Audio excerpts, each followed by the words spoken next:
राधे राधे भक्तों, आज हम चैत्र पूर्णिमा की पौराणिक कथा के अनुसार इस कथा का श्रवण करेंगे। ऐसी मान्यता है कि चैत्र पूर्णिमा के दिन व्रत रखकर यह कथा सुनने से प्रभु सत्यनारायण जी के साथ हनुमान जी भी प्रभु श्री राम जी के सबके सीता माता सहित दर्शन होते हैं और माता सीता जी की भी विशेष कृपा प्राप्त होती है।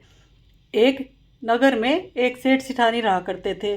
सेठानी श्री हरि की पूजा किया करती थी और पूरे भक्ति भाव से किया करती थी, लेकिन सेठानी का इस तरह पूजा पाठ करना उसके पति को बिल्कुल पसंद नहीं आता था और इसी कारण से सेठ जी ने एक दिन अपनी पत्नी को घर से निकाल दिया, यह कहते हुए कि बहुत पूजा पाठ में समय व्यतीत करती हो। सेठानी घर से निकलकर जंगल की ओर चल दी। उसे और कुछ सुझाई नहीं दिया तो उसने जंगल का रास्ता ले लिया। जंगल की ओर जाते हुए सेठानी ने देखा कि 4 आदमी मट्टी खोद रहे थे।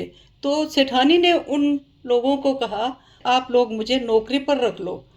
लेकिन जैसे ही सेठानी ने सारा दिन मट्टी खोदी अपने उन कोमल हाथों से, तो उसके हाथों में छाले पड़ गए। तो ये देखकर वे चारों आदमी बड़े दुखी हुए और उन्होंने सेठानी को बोला कि ये काम आप नहीं कर पाएंगी, आप हमारे घर चलो और आप हमारा खाना बना दिया करो हमारे घर में रहकर। उन चारों ने ना सेठानी को अपनी बहन की तरह मान लिया और उसको अपने घर ले गए। शाम के वक्त चारों आदमी जब घर आए तो वो एक एक मुट्ठी चावल की लेकर आए। 4 मुट्ठी चावल लेकर आए। यह देख सेठानी को लगा कि इन चारों को इस 4 मुट्ठी चावल से क्या होगा। तो सेठानी ने उनको बोला कि आप लोग 8 मुट्ठी चावल लाया करो। तो वे लोग सेठानी की बात मान गए और 8 मुट्ठी चावल लेकर आए।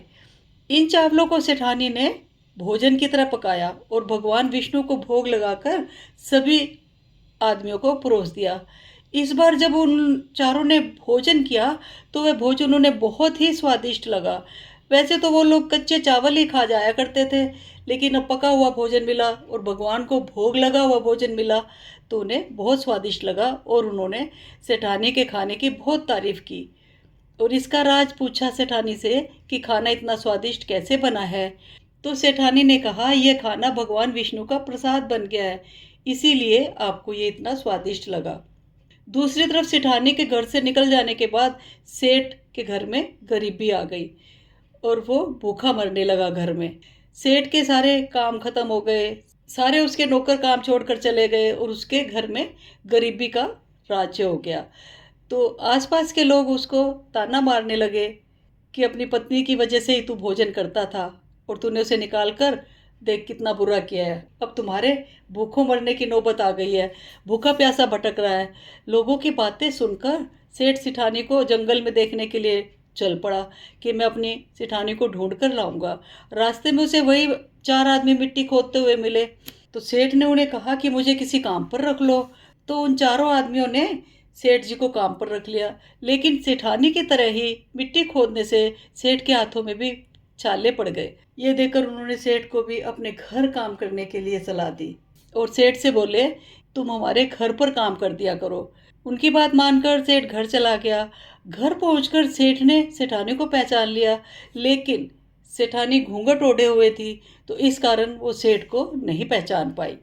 हर दिन की तरह इस बार भी सेठानी ने भगवान विष्णु को भोग लगाया और सभी को खाना परोसा। लेकिन जैसे ही सेठानी सेठ को खाना परोसने लगी, तभी भगवान विष्णु ने सेठानी का हाथ पकड़ लिया और कहा, ये तुम क्या कर रही हो। यह सुन सेठानी ने कहा, मैं कुछ नहीं कर रही हूँ, मैं तो भोजन दे रही हूँ।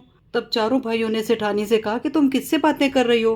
तब सेठानी ने कहा, मैं भगवान विष्णु से बातें कर रही हूँ, भगवान विष्णु ने मेरा हाथ पकड़ लिया है। तब चारों भाई और सेठ जी ने कहा कि हमें भी भगवान विष्णु के दर्शन कराओ। ऐसा कहने पर सेठानी हाथ जोड़कर भगवान विष्णु से अनुरोध करने लगी, हे प्रभु, आप मेरी तरह इन्हें भी दर्शन दीजिएगा। तब भगवान विष्णु वहां प्रकट हो गए। यह देखकर सेठ ने सेठानी से क्षमा मांगी और उसे अपने घर साथ चलने को कहा। तब चारों भाइयों ने अपनी बहन को बहुत सारा धन देकर विदा किया। सेठ भी भगवान विष्णु का भक्त बन गया, उनकी पूजा श्रद्धा पूर्वक करने लगा। ऐसा करने से उसके घर में फिर से धन की बरसात हो गई।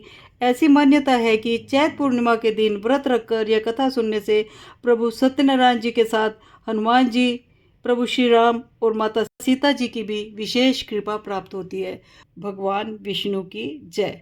ओम नमो भगवते वासुदेवाय।